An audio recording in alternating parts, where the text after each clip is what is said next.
bahwa di bawah nama Pangeran Purbaya itu ada nama Sayyid siapa? Sayyid Abdul Ghaffar. Nah, ini menarik nih. Siapa yang menambahkan nama itu?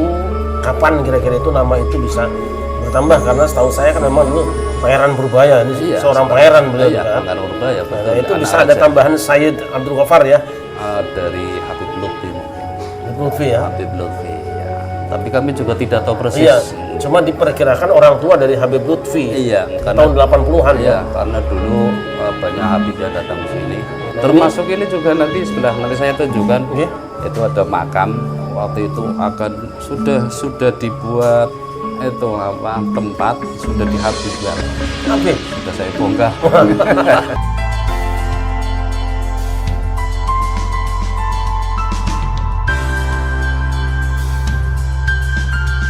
Bismillahirrahmanirrahim. Assalamualaikum warahmatullahi wabarakatuh. Waalaikumsalam warahmatullahi wabarakatuh. Alhamdulillah wassalatu wassalamu ala Rasulillah Sayyidina Muhammad ibn Abdullah wa ala alihi wa ashabihi wa man tabi'ahu wa wala. Amma ba'du.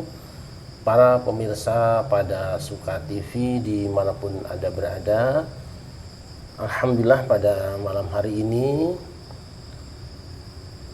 dalam rangka tabligh akbar di Pondok Pesantren Wahid Hasyim di daerah Balapulang ya, Tarub ya. Saya menyempatkan diri mampir di Sarian Pangeran Purbaya. Pangeran Purbaya di daerah Kalisoka, Kecamatan Dukuhwaru, Kabupaten Tegal. Nah, aja masuk aja nggak apa-apa sih. Setelah barusan saya berziarah, saya menyempatkan diri untuk berbincang-bincang dengan sesepuh sekaligus juru kunci pesarian ini. Nuwun sewu, monggo panjenengan diperkenalkan asma panjenengan untuk pemirsa pada Suka TV. Nggih, matur nuwun. Assalamualaikum warahmatullahi wabarakatuh. Waalaikumsalam. Sebelumnya mohon maaf Pak Kiai, kami perkenalkan terlebih dahulu. Saya nama Nur Halim, ditunjuk untuk sebagai juru kunci di makam Mbah Pangeran Purbaya. Kebetulan kami juga tidak sendirian karena memang merupakan keluarga besar, sehingga kami mengangkat saudara-saudara untuk bisa bersama-sama melayani peziarah yang datang di Pangeran Purbaya. Ada 4 yang membantu kami dan itu bertugas setiap 1 minggu sekali. Kita bergantian, bergiliran. Mudah-mudahan dengan pelayanan yang maksimal, paling tidak para peziarah datang ke sini diantarkan untuk berdoa bersama pada beliau Mbah Pangeran Purbaya. Mudah-mudahan karena perjuangan beliau memang luar biasa, terutama untuk Kabupaten Tegal.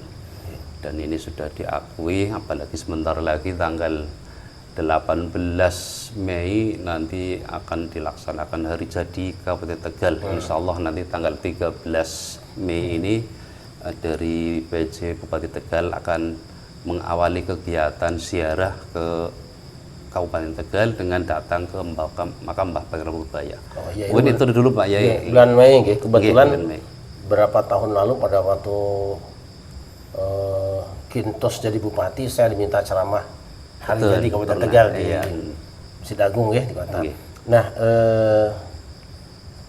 kalau boleh tahu Pangeran Purbaya ini siapa, asalnya dari mana?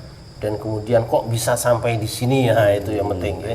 Ini pemirsa pengen tahu langsung dari orang yang ngagegeh di tempat ini gitu istilahnya. Nggih, terima kasih. Kebetulan juga kami ya mendapat informasi semuanya dari orang tua turun temurun, karena dulu orang tua bercerita bahwa Mbah Purbaya itu berasal dari Mataram, daerah Yogyakarta. Beliau ketika datang ke Kalisoka memang mungkin ada maksud tertentu. Mungkin dahulu rencana datang ke sini boleh dikatakan di lingkungan makam di lingkungan Kerajaan Mataram mungkin ada semacam sayembara atau ada semacam bahasanya berarti di Mataram ada perselisihan intern ada mungkin, konflik internal, ada konflik internal, sehingga secara singkatnya berarti Mbah Pangeran Purbaya datang ke arah mungkin menuju ke barat sampai di Kabupaten Tegal. Nah kalau boleh tahu Pangeran Purbaya itu nama lengkap dan beliau putra siapa gitu? Barangkali bisa disampaikan. Ya, untuk nama Pangeran Purbaya sendiri memang asli dari sana Purbaya, dari sana juga Putra siapa beliau? putranya dari berarti dari Ki Ageng Mataram, berarti boleh dikatakan Panembahan Senopati. Beliau putra dari HB keberapa kira-kira? Ini saya kebetulan bawa silsilah dari Mataram, barangkali bisa dilihat di sini disamakan. Berarti dari Panembahan Senopati, memang kadang kekancingan di sana kami juga kepengen ketemu. Kemarin kami ada punya grup WA dengan Mas Mogi, sempat kami memberi silsilah. Mungkin ingat dari HB keberapa, ngoten? Gimana? Hamengkubuwono keberapa gitu ya? Melihatnya berarti kalau Hamengkubuwono saya tidak begitu hafal, harusnya melihat. Karena Tapi namanya di kan kekancingan saya lihat ya ada memang nama Pangeran Purbaya di sana, pas kebetulan tidak ada, ke bawahnya tidak ada. Ada putra dari beliau. Kemarin juga waktu hal ada yang menyampaikan bukan putra Panembahan Senopati, Panembahan Senopati Ngalogo punya anak Sultan Agung Hanyokro Kusumo. Nah, kemudian Mbah Purbaya diantaranya adalah putranya. Ada yang menyampaikan seperti itu. Nah, kalau gitu berarti nanti nih para pemirsa sekalian, insya Allah saya ikut bertanggung jawab untuk melacak ini. Insya Allah kita akan cari. Mudah-mudahan saya bisa segera sowan ke Mataram, ke Jogja. Nanti kita coba akan lacak bersama-sama kekancingan Pangeran Purbaya ini. Iya. Jadi kalau versi beliau, Pangeran Purbaya ini adalah salah seorang yang mungkin dalam tanda petik ya korban ya, orang yang menyelamatkan diri dan meninggalkan konflik internal gitu, konflik internal, karena memang pernah ada beberapa kali konflik lah di Mataram itu ya, baik Sapehi dan lain sebagainya, yang nanti belakangan kita akan berbicara juga tentang Sumotiningrat di kampung saya di Jeran, di Jogja. Nah, diperkirakan mungkin abad keberapa beliau masuk ke sini itu? Berarti sekitar abad 16-an, 1617 ya, 1601 berarti 17 awal berarti maksudnya. 17 awal ya. Baik. Apakah beliau di sini sempat hidup lama, kemudian berumah tangga dan punya keturunan lah mungkin yang mungkin kita penasaran juga. Kalau misalnya cukup lama biasanya tentu berkeluarga di sini, dan kalau masih ada keturunannya siapa yang masih ada, sehingga nanti kekancingan belakangnya bisa kita sambungkan semua gitu. Berarti memang Mbah Pangeran Purbaya ketika sampai ke Telatah Tegal di sini sampai berkeluarga dengan putranya, dengan anaknya atau putrinya Ki Gede Sebayu, yang makamnya berarti di Danawari. Untuk makam istrinya sendiri berarti berada di sebelah selatan. Berapa jauh dari sini kira-kira? Kira-kira berarti sekitar setengah kiloan. Nah itu apa yang menyebabkan kok sarana bisa berjauhan seperti itu? Barangkali ada alasan itu. Kami juga belum sempat tanya mengapa sampai berjauhan. Termasuk juga untuk situs-situsnya juga memang agak jauh. Termasuk di sebelah selatan ada yang namanya Tuksi Dandang. Itu dulu informasinya kan sebagai tempat wudhu, tempat mandinya Mbah Pangeran Purbaya. Itu berada di selatan. Kemudian ke arah utara sedikit lagi ada tempat kholwat. Tempat untuk munajatnya Mbah Pangeran Purbaya. Ini menarik, mungkin nanti kalau saya tidak sempat mungkin anak saya ya di sini bisa mengambil gambarnya. Dan gambar hanya dengan dampingi, karena waktu saya akan cuma sedikit dan kesempatannya hanya ini. Ini juga saya manfaatkan betul. Nah, kalau begitu berarti beliau punya anak putu di sini. Yang masih ada siapa kira-kira sampai hari ini? Untuk keturunan memang secara silsilah memang di Kalisoka banyak.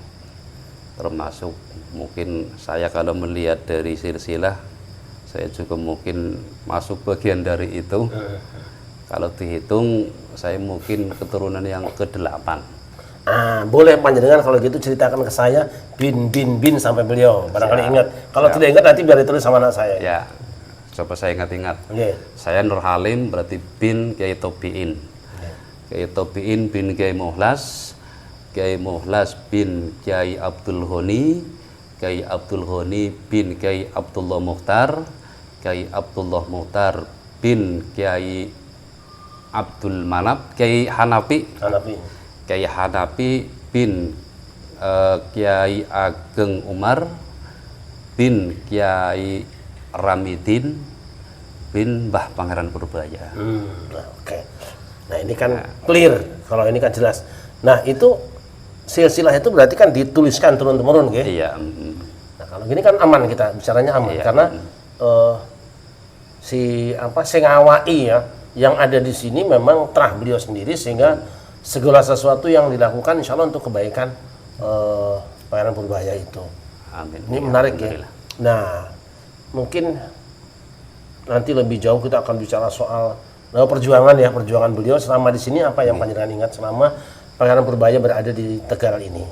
Untuk jasa beliau memang sudah diakui mungkin seluruh warga Kabupaten Tegal. Memang beliau memang boleh dikatakan ketika di Kabupaten Tegal sebagai penyiar agama Islam, bekerja sama dengan beliau Ki Gedis Bayu, karena Ki Gedis Bayu selaku dulu namanya berarti semacam Temenggung atau apa, setingkat bupati berarti. Ya, Temenggung ya. Bupati pertama, ya kemudian beliau menikahi putrinya yang bernama Nyai Roro Giyanti Subalaksana.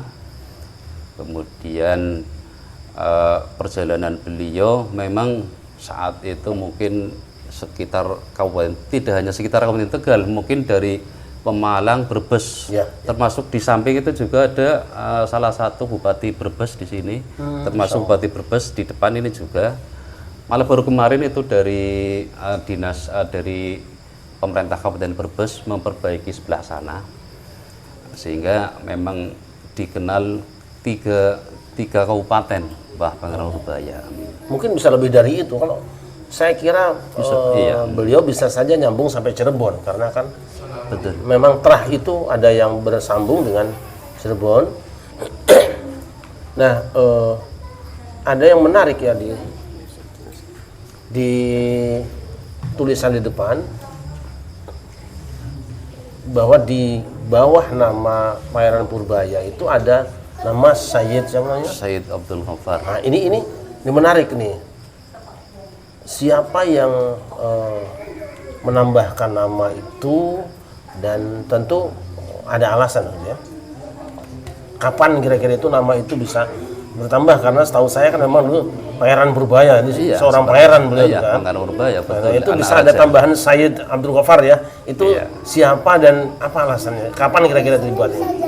Kalau tahu persis sih saya enggak tahu, karena mungkin dari dulu orang tua berarti sekitar tahun berapa, 80-an mungkin. 80-an ya. Iya. Nah, itu yang menambahkan nama itu siapa?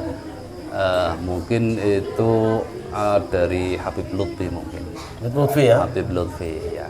Nah, pemirsa, tapi kami juga tidak tahu persis. Iya, cuma diperkirakan orang tua dari Habib Lutfi. Iya, karena tahun 80-an iya, ya. Karena dulu banyak Habib yang datang ke sini. Ziarah ke sini banyak Habib. Nah, termasuk ini juga nanti saya tunjukkan. Itu ada makam. Itu berarti dulu orang tua itu makamnya Mbah, berarti Kiai Ageng Tarmidi, berarti putranya. Putra Pangeran Purbaya. Iya. Waktu itu akan sudah dibuat itu apa, tempat sudah dihabibkan. Habib sudah saya bongkar. Ini juru kunci, mungkin takut kualat juga sama Simbah kalau ini pemirsa, saya tidak mau berbicara tanpa fakta dan by data. Ternyata Pangeran Purbaya seorang pejuang dari Mataram yang begitu hebat, sekarang sudah dibuat Sayyid, dan bahkan putranya sudah sempat dihabibkan. Tapi untung ada orang yang berani. Saya kira wajib berani, karena beliau turunannya, kalau enggak nanti malah kualat menjenengan. Iya, sudah berani. Jadi itu sempat dibikin Habib ya. Ya sudah ada prasasinya, sudah ada tulisannya sudah. Habib siapa namanya? Berarti Habib Tarmidi. Habib Tarmidi, luar biasa. Habib Ramidin. Ramidin ya. Iya, Habib Masya Ramidin. Allah. Nah, saya kira yang penting ini ya. Saya sangat bergembira bahwa di sini Proses berarti kejadian itu Kiai, proses itu dibongkar, ya. terus rame itu. Berarti Kita bongkarnya tahun berapa? makam-makam. Belum lama ya? Sekitar ya setahun setengahan lah. Setahun setengahan. Dan itu saya kira Setelah sebagian. itu rame, bisa ketahuan makam-makam banyak di Habib kan. Wah, ini luar biasa. Jadi alhamdulillah Allah hantarkan saya ke sini untuk bertemu dengan orang yang berani, bertanggung jawab, dan by data. Ini yang sulit.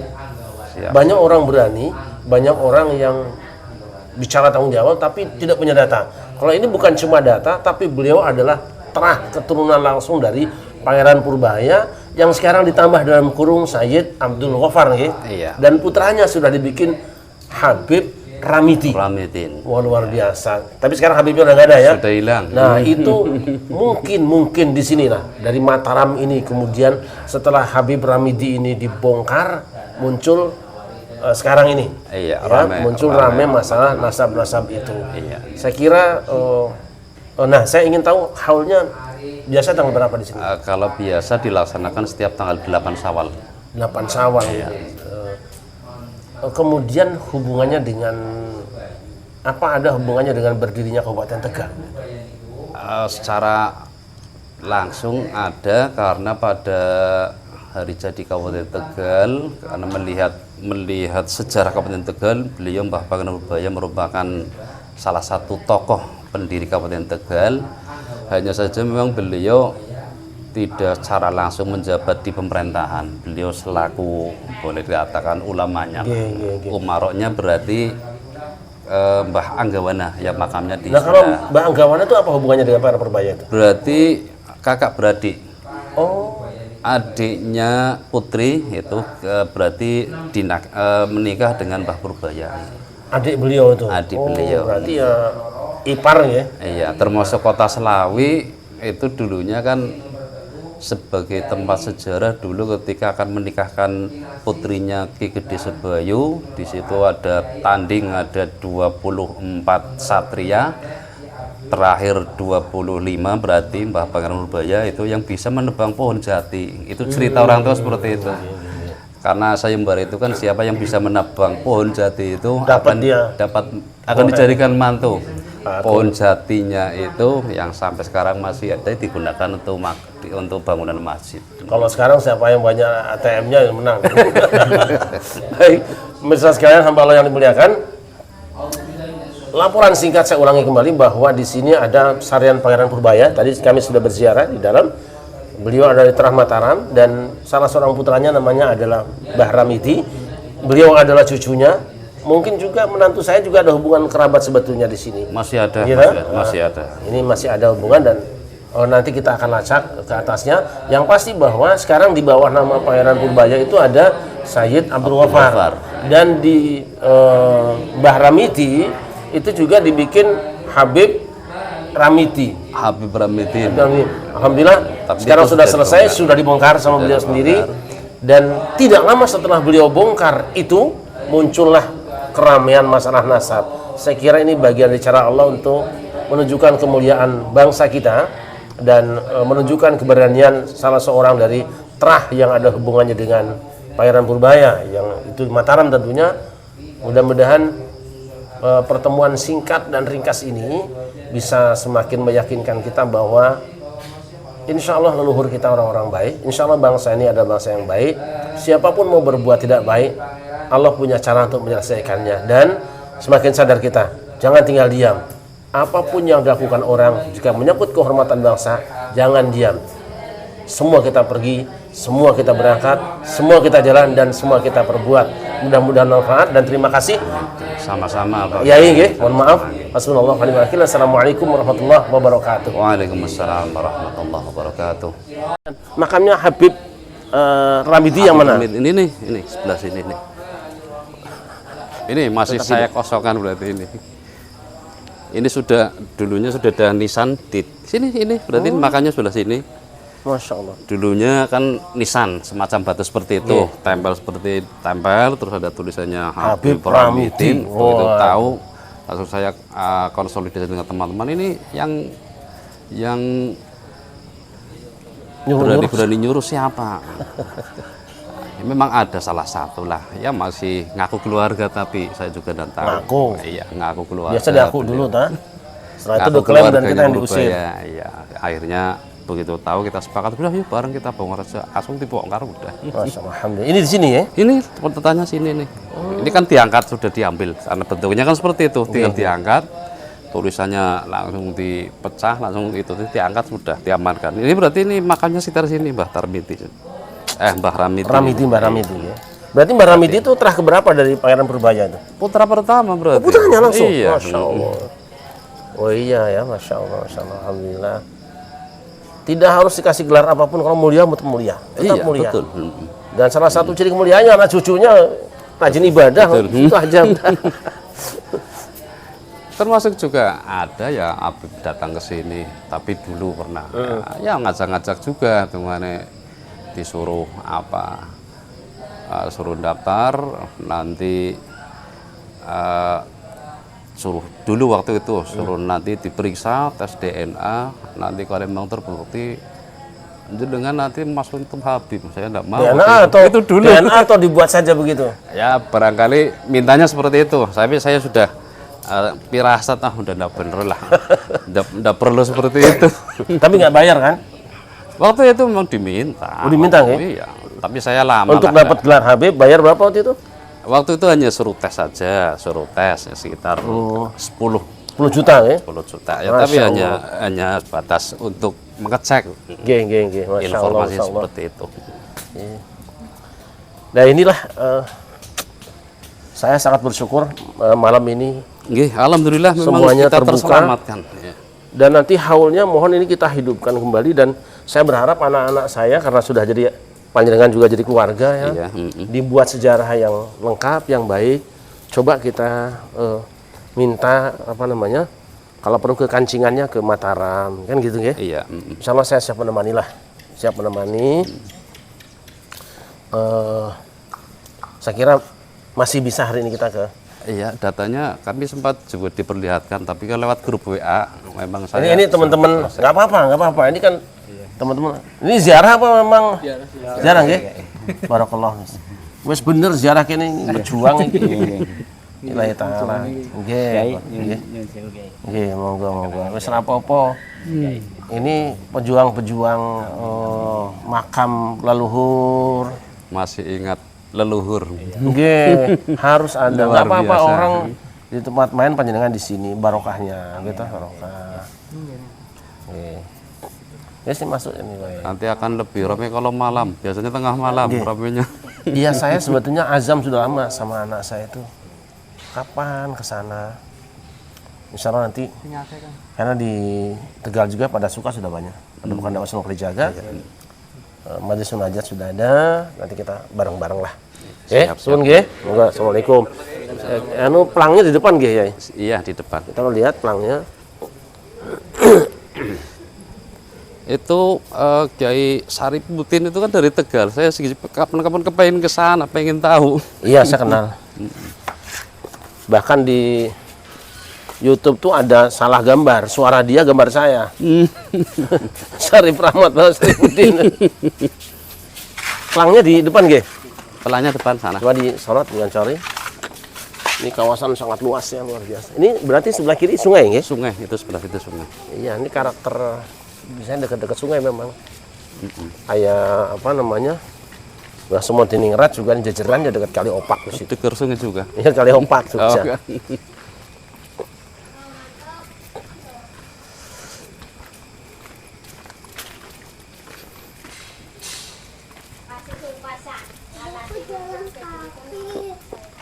Pelangnya di sana, Ge? Ini sebelah Oh, sini. ini. Coba dikasih lampu biar kelihatan tulisannya. Dibantu lampunya, Mas. Lah ini. Nah, kalau dulu kan Syekh Sayyid pernah, Iya. iya. Iya. Nah, ini berubah lagi. Beberapa tahun lalu Ini ketika masih anak baru. saya menikah di sini baru ada Pangeran Purbaya, di bawahnya Sayyid Abdul Ghaffar. Sekarang sudah berubah lagi, Syekh Abdul Ghaffar, Mbah Pangeran Purbaya. Nuwun sewu. Iya. Ini tulisan ini konsep siapa nih, Yai?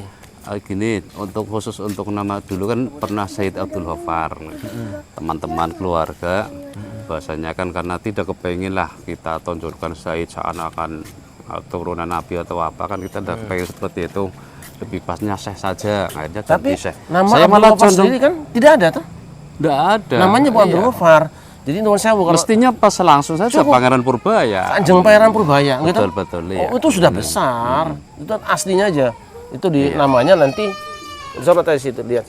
Jadi nanti nuwun sewu nggih, ini Iya, usulan siap, saja siap. supaya Iya. sejarah tidak rusak.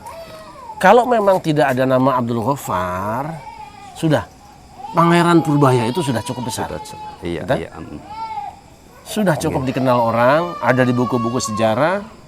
Dan nama ini kita baru dengar, takutnya begini, begitu ada ditambah nama malah nanti orang anggap ini palsu. Kan gitu. Iya. Kalau memang tidak ada Abdul Ghaffar ya tidak ada saja. Iya. Gitu. Mungkin di tulisan nasab panjenengan juga kan tidak ada ya. Tidak ada. Tidak ada. Oke, ini pesan saya, saran lah ya, bukan pesan saran. Kalau memang memungkinkan. Siap, insya Allah nanti saya rundingan. Termasuk ini Pangeran Purbaya juga di sejarah bukan pangeran tapi Raden Purbaya, itu pun masih kan Pangeran Raden mungkin hampir sama. Sama saja kalau itu kan memang Iya. artinya bahwa itu gelar sebutan yang ada di keraton. Iya. Kalau saya itu kan lain tempatnya. Betul betul. Saya ingin mudah-mudahan panjenengan sehat, kemudian salam buat warga semua, saran, cuma saran, kembalikan ke aslinya. Itu aja. Siap pelan-pelan juga. Yeah. Karena kebetulan yang ngapunten dari teman keluarga sendiri juga masih ya adalah yang masih betul-betul cinta dengan api masih ada. Nggak masalah mencintai orang ya, tapi kalau kemudian malah keluarga kita dirubah ya jangan toh. Ya artinya kita tetap akan menyampaikan seperti itu. Paling tidak kan memang jangan frontal lah, barangkali tersinggung. Karena itu juga keluarga sendiri. Dikembalikan saja ke aslinya, karena memang di tulisan keluarga kan tidak ada nama itu. Iya. Ya, saya kira dilihat sekali lagi itu. Nah, di sini kita benar.